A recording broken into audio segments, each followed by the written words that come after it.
A Rádio USP apresenta Programa Universidade 93,7.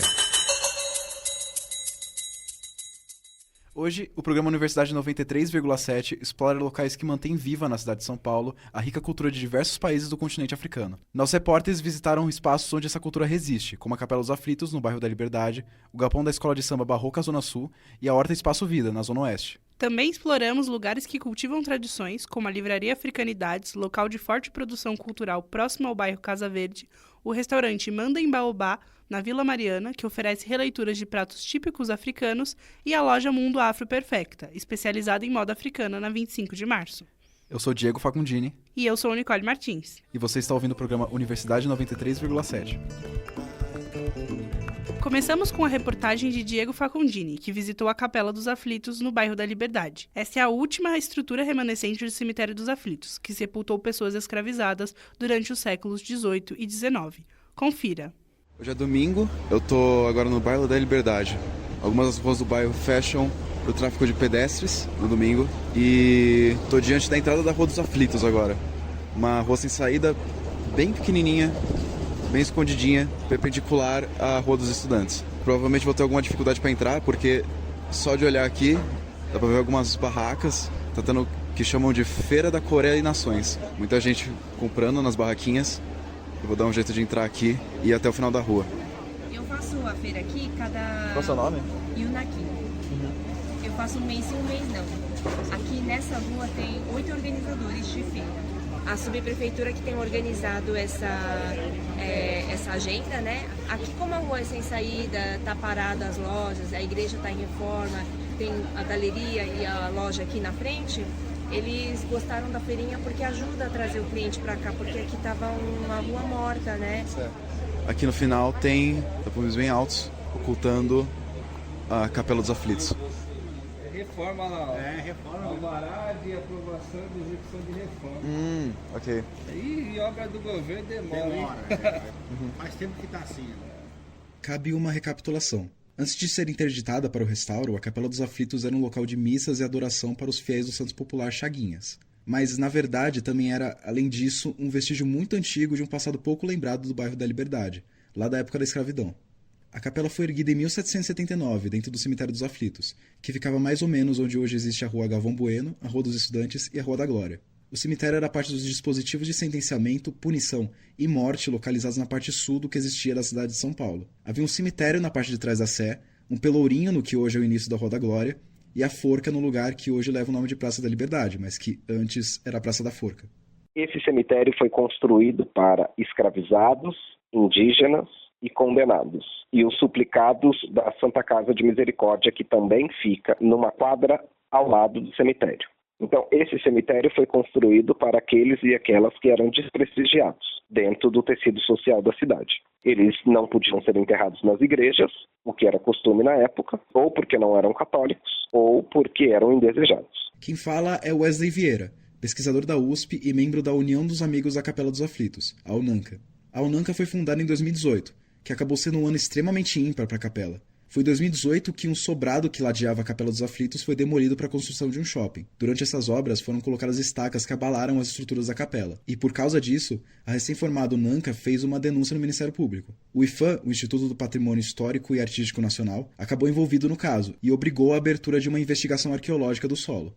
Foram encontradas primeiramente 3, depois 5, depois 7, depois 9 remanescentes humanos nessa região, demonstrando que ali se tratava do Cemitério dos Aflitos, em contraposição à informação que se tinha de que todas as ossadas foram retiradas em 1858 e levadas ao Cemitério da Consolação. Quando o Cemitério da Consolação foi criado, em 1858, o Cemitério dos Aflitos foi desativado, e essa parte sul da cidade de São Paulo passou a se chamar de Distrito da Liberdade, supostamente por conta do Liberdade gritado pelo público quando arrebentou pela terceira vez a corda usada para enforcar Chaguinhas, um cabo negro do 1º Batalhão dos Caçadores de São Paulo que liderou uma revolta por melhores salários. A partir de 1912, os japoneses passaram a ocupar em peso o local. As famosas decorações, porém, só vieram nos anos 1970, em uma ação turística que encheu o bairro de luminárias japonesas. 2 delas foram colocadas na Rua dos Aflitos, logo na frente da capela, e só foram retiradas no final do ano passado após muita pressão de movimentos negros. Desde abril desse ano, a Capela dos Aflitos se encontra interditada para a realização de um restauro há muito requisitado pela comunidade. O pesquisador Wesley Vieira fala um pouco sobre toda essa questão. Nós temos um grande problema na região da Liberdade, em São Paulo inteiro, talvez no Brasil, com relação ao respeito ao patrimônio. Mas na Liberdade é ainda mais forte porque é um bairro turístico que aos fins de semana fica lotado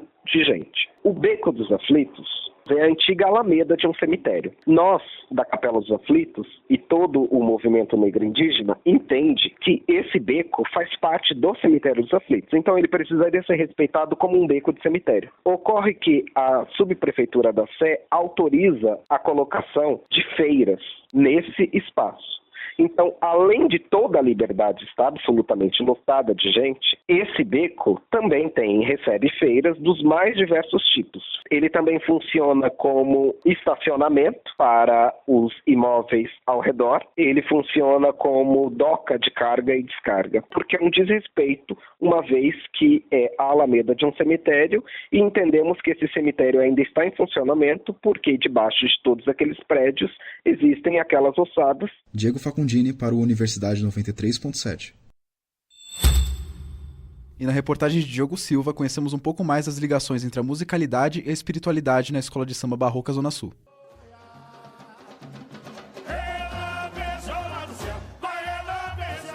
Sou Diogo Silva, eu vim visitar o pavilhão da Escola Barroca Zona Sul, aqui no Jabaquara, perto da estação do metrô, onde é um local que ensaia a bateria Tudo Nosso. Os pavilhões das escolas são muito mais que um espaço de ensaio, eles são um espaço de convivência. A Barroca, por exemplo, todo domingo tem o Quintal da Barroca, um evento de roda de samba e pagode, com bebida, que se torna uma confraternização da comunidade da escola. O local é todo pintado de verde e rosa nas cores da escola, e no chão tem estampado bem grande o logo da escola, né? Na parede a gente consegue ver estendido de lado a lado o banner do enredo de 2025, os 9 Oruns de Ançã, e já exposto de 2026, Oro Mimayo Oxum, que vai homenagear Oxum, a orixá das águas doces do mar e da beleza. Além do espaço de ensaio, o local tem espaço de bar e uma lojinha com os produtos personalizados da escola. Uma coisa que chama atenção aqui no pavilhão é um espaço para camarote, uma varanda, assim, um mezanino mais alto em relação ao piso, e dentre esses camarotes há um reservado só para os membros da velha guarda. A velha guarda da escola é um grupo dos membros mais experientes, mais velhos, mas é um título que é dado para algumas pessoas como uma forma de homenagem, de reconhecimento da história e da contribuição dessa pessoa para a escola, né? Na parte externa do pavilhão, em uma vitrine, a escola exibe seus troféus de campeão do carnaval. São 3 do grupo de acesso 1 e 3 do grupo de acesso 2. A escola, infelizmente, ainda não foi campeã do grupo especial de São Paulo. E nesse cenário, nomes como Fernando Negão são fundamentais. Filho de uma passista e de um ritmista, cresceu no meio do samba. Começou no repique e hoje é mestre da bateria Tudo Nosso, cargo que ocupa há 11 anos. Mestre Fernando fala sobre trazer temas afro-brasileiros para a avenida, uma prática que já virou cultura da escola. O Barroca sempre traz esse tema afro-brasileiro, porque, na verdade, ele se encaixou bastante na escola, né? Assim, tem muita gente que não sabe o que acontece, não sabe o que rola, não sabe, às vezes, muito das histórias e tal, e, de repente, acaba até aprendendo.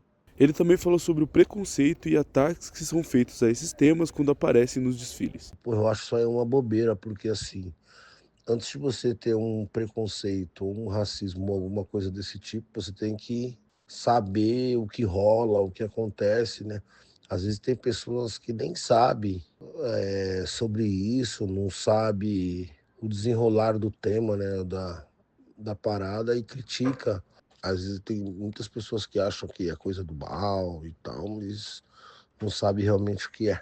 Fernando falou como é o processo para ele, como mestre, expressar esses temas através da bateria. Para mim é um processo de estudo, né? Você pega o tema, né? E aí você estuda alguns toques, algumas coisas e transfere para a bateria. E aí a gente encaixa alguns instrumentos.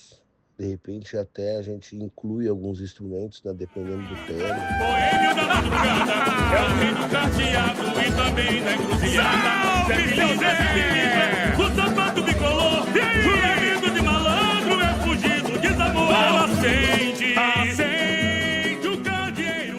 No mês de fevereiro, os olhos de muitos gringos se voltam para o Brasil. Mais especificamente para Marquês de Sapucaí e para o Sambódromo do Anhembi. Mas por trás do brilho e da celebração, há histórias de resistência. Marginalizados pela sociedade, os primeiros sambistas encontraram refúgio nos terreiros. E foi dessa convivência que nasceu muito do que ouvimos hoje nas rodas de samba e nas baterias das escolas.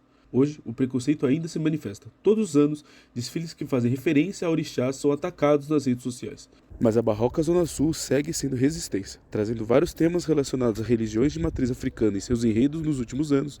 Isso se torna uma marca da escola. No grupo especial desde 2017, a Barroca dividiu a avenida com outras 3 escolas esse ano. 3 fizeram enredos relacionados a temas afro-brasileiros e outras 6 escolas fizeram menções a religiões de matriz africana em suas letras. Nessa reportagem você ouve o samba da Barroca de 2025 e os sambas preferidos do mestre Fernando Negão, o samba de 2017 e o samba de 2022. O samba é resistência, é espiritualidade, é cultura viva. Mas também é denúncia, é fronteira. Um Brasil que canta e dança, mas também luta por respeito. Chegou a Barroca, aventureira, escola guerreira, não desiste jamais, resgata a história, canta a Zona Sul. A próxima reportagem foi feita na Horta Espaço Vida. Marcelo Teixeira explorou mais a fundo a história, aparência e significado de plantas originárias do continente africano. Por toda a história, plantas ocuparam um papel cultural muito mais importante do que apenas a alimentação. Sejam ornamentais, medicinais ou religiosas, a relação entre pessoas e plantas tem uma significância difícil de se estimar. Por isso, não é uma surpresa que, com a imigração, seja comum a troca de usos e símbolos relacionados a plantas. Com a escravização e a criação de uma diáspora africana nas Américas, essa história não foi diferente. Hoje, o Brasil é repleto de milhares de espécies de plantas originalmente nativas da África, trazidas pelo comércio e por indivíduos escravizados. Você provavelmente já conhece a maioria delas, mas mesmo assim não sabe sua longa e sofrida história. Por isso, hoje estamos aqui, no Espaço Vida, Horta e Reserva do Parque Vila Lobos, para conhecer um pouco mais sobre essas plantas originalmente africanas que habitam todos os cantos desse país. E comigo está o biólogo Luiz Guimarães, que visita esse espaço com alguma frequência. Tudo certo, Luiz? Sim, tudo certo, Marcelo. Então, aqui no Espaço Vida a gente vê dezenas de espécies de plantas, não é mesmo? Você consegue dar alguns exemplos de espécies que têm origem na África? Sim, na verdade, as espécies aqui no Brasil que são mais cultivadas, mesmo que sejam em hortas, em todos os tipos de espaço, tem muitas que têm origem africana e grande parte delas tem a ver também com a escravização. Um exemplo que a gente pode dar aqui perto é a aloe vera.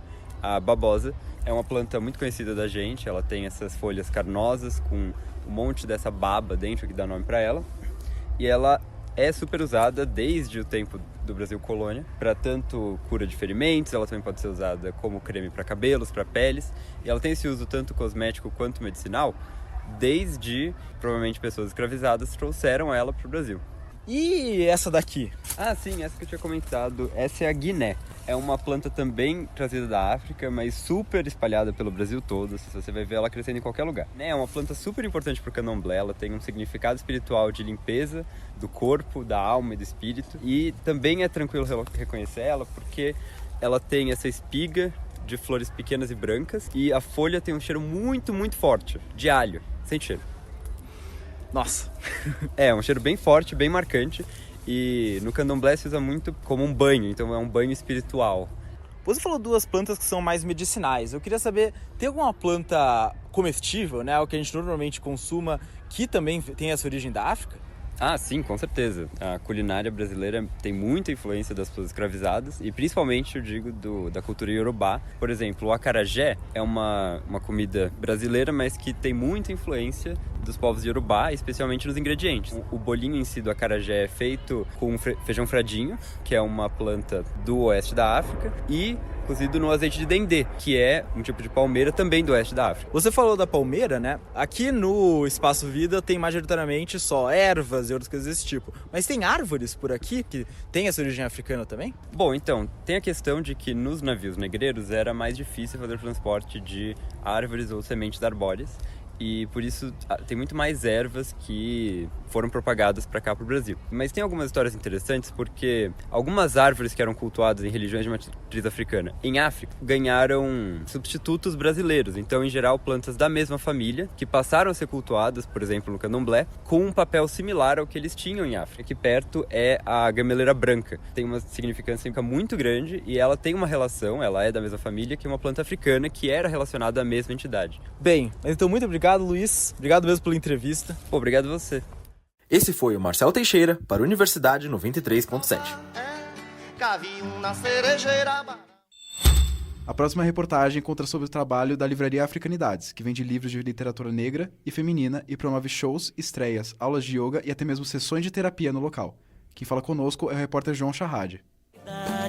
Eu tenho africanidade. Chegamos aqui no bairro do Cachoeirinha, localizado próximo ao bairro da Casa Verde, um bairro histórico de conquistas e lutas negras, de vivências africanas. Nós viemos aqui hoje num lugar chamado Livraria Africanidades.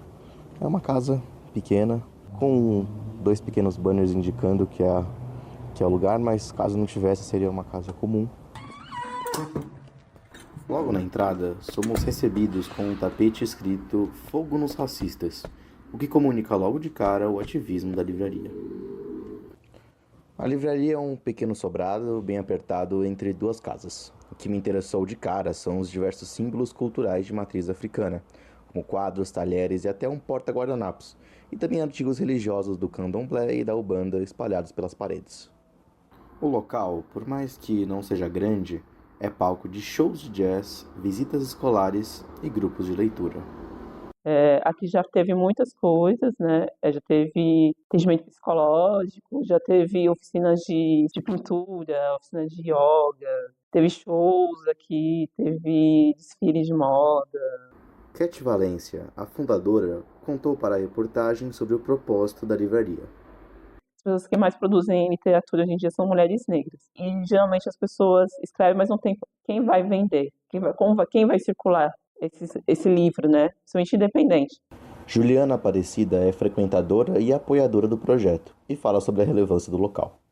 Bom, eu conheci a Livraria Africanidades em 2018, porque eu produzo um jornalzinho, né, do meu projeto Metaleiras Negras.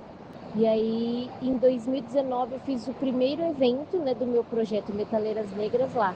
Para mim, a Livraria Africanidades é um quilombo urbano. Então, tem muito essa característica, né, de ser um espaço de acolhimento, de resistência, de resgate histórico, porque os eventos que ocorrem, eles não se resumem aos livros, em meio a esse mundão que tenta nos matar cotidianamente, né?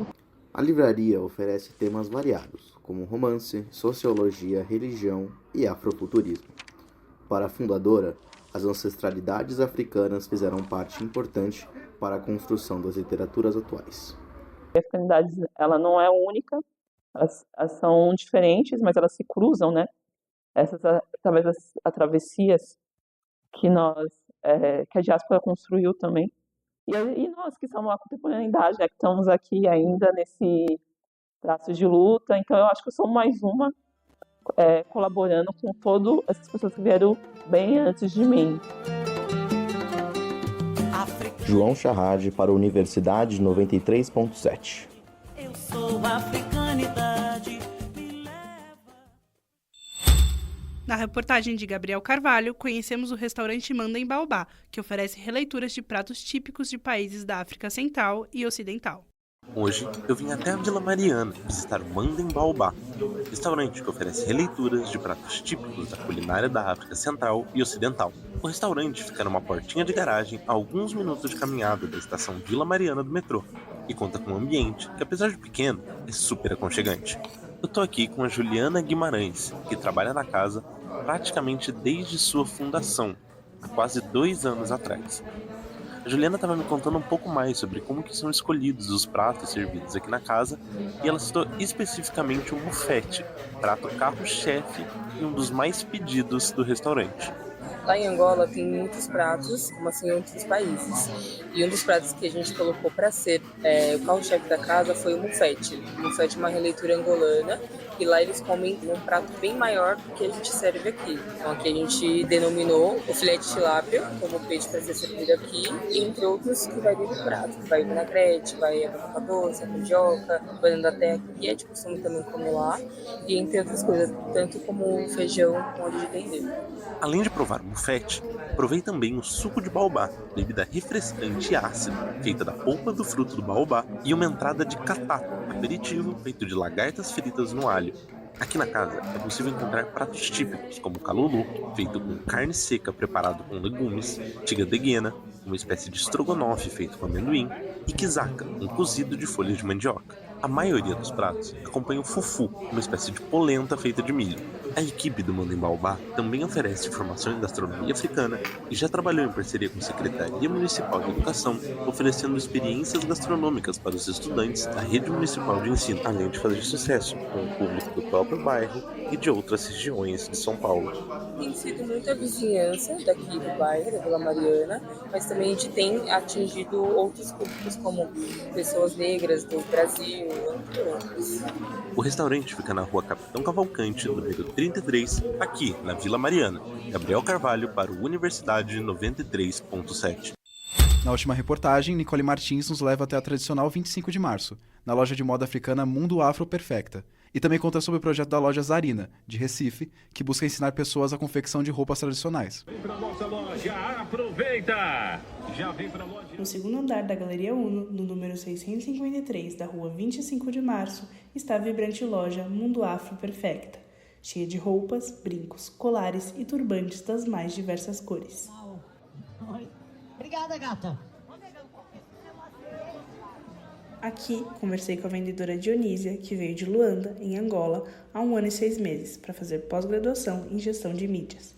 Ela conta que o enfoque de sua pesquisa é justamente reconstruir a imagem do continente africano e estar cercada por elementos de sua cultura, na loja em que trabalha há 8 meses, é muito bom. Tudo que você consegue ver aqui é África.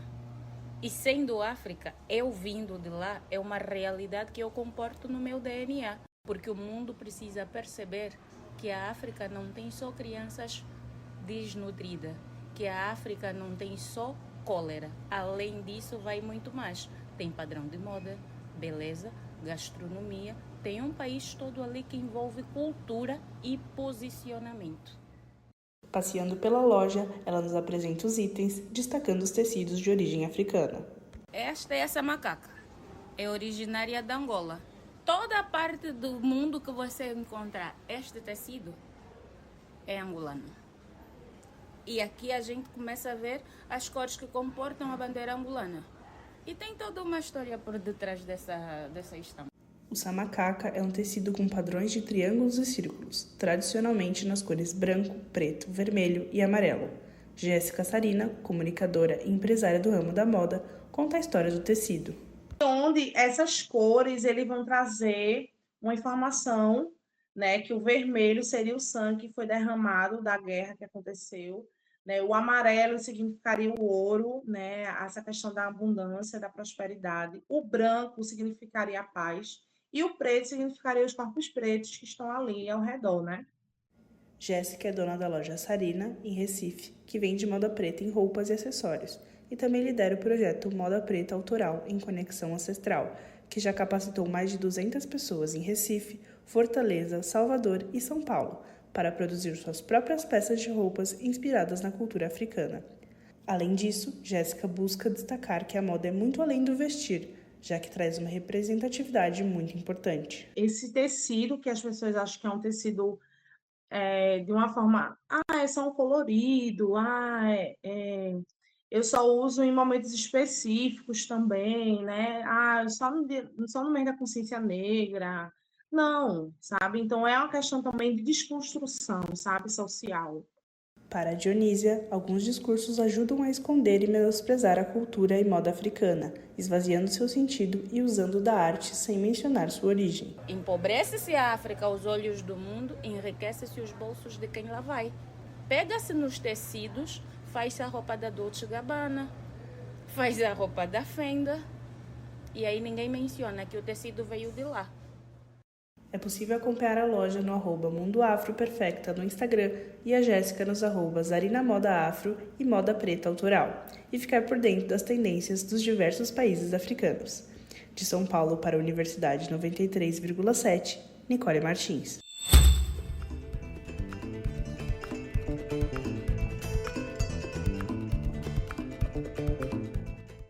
Eu sou o Diego Facundini. Eu sou o Diogo Silva. E nós estamos aqui com Celso de Oliveira Júnior, mestrando em Antropologia pela Universidade de São Paulo, onde também realizou seu bacharelado em Geografia. Atualmente, ele pesquisa as pautas trabalhistas no movimento de descolonização das universidades da África do Sul e, nessa investigação, ele tem se aprofundado na importância da música, dos cantos e das danças nas manifestações políticas daquele país. Seja muito bem-vindo e obrigado pela presença, Celso. Olá pessoal, olá ouvintes, eu que agradeço pelo convite, fico aberto aí às demais questões.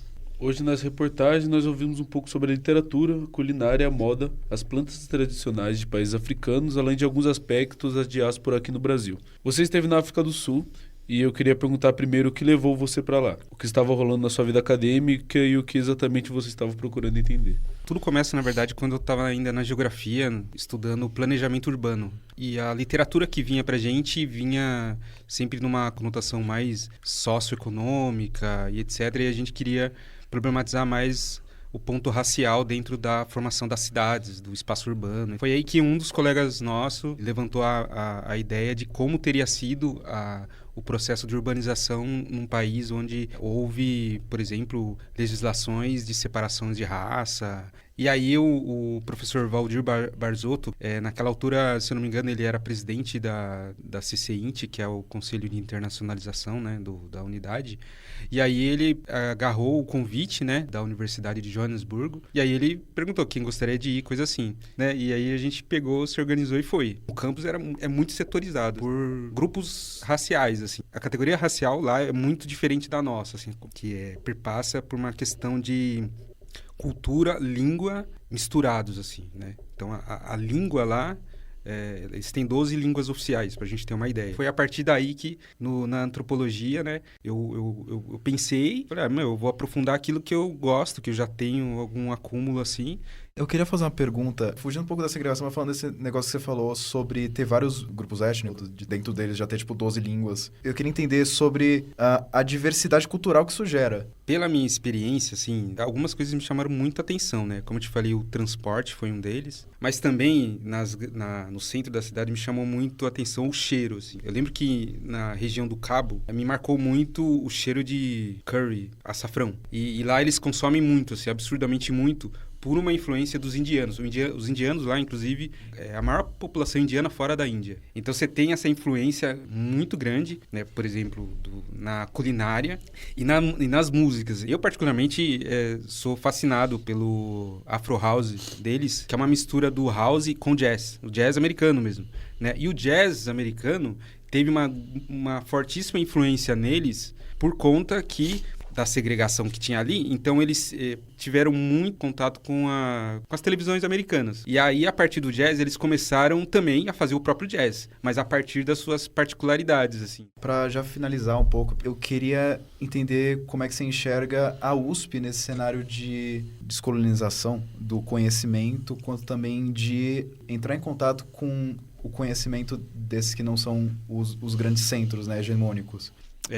Eu começaria pelo um levantamento que a Sheila Perina e eu fizemos, que foi de levantar as mobilidades que ocorreram entre 2011 e até 2019, mas foi um recorte a partir do debate sobre internacionalização acadêmica que teve um impulso na USP a partir, se eu não me engano, de 2010 ou 2011, na gestão Grandino Rodas, do reitor Grandino Rodas. E aí, pelos dados que nós coletamos da USP, a gente percebe, grande maioria, assim, eu não lembro agora direito, mas menos de 10%, se eu não me engano, eram para investidas de mobilidade para o continente africano como um todo, assim. E aí, essa pergunta é muito, como eu falei, é interessante e complexa, e eu acho que é importante essa pergunta, porque nos faz pensar sobre o seguinte, assim, uma resposta simplista seria falar, as universidades não ligam para os países, não sei se periféricos ou que não está nos grandes centros, numa lógica muito crítica, assim. Mas no cotidiano, quando você começa a acompanhar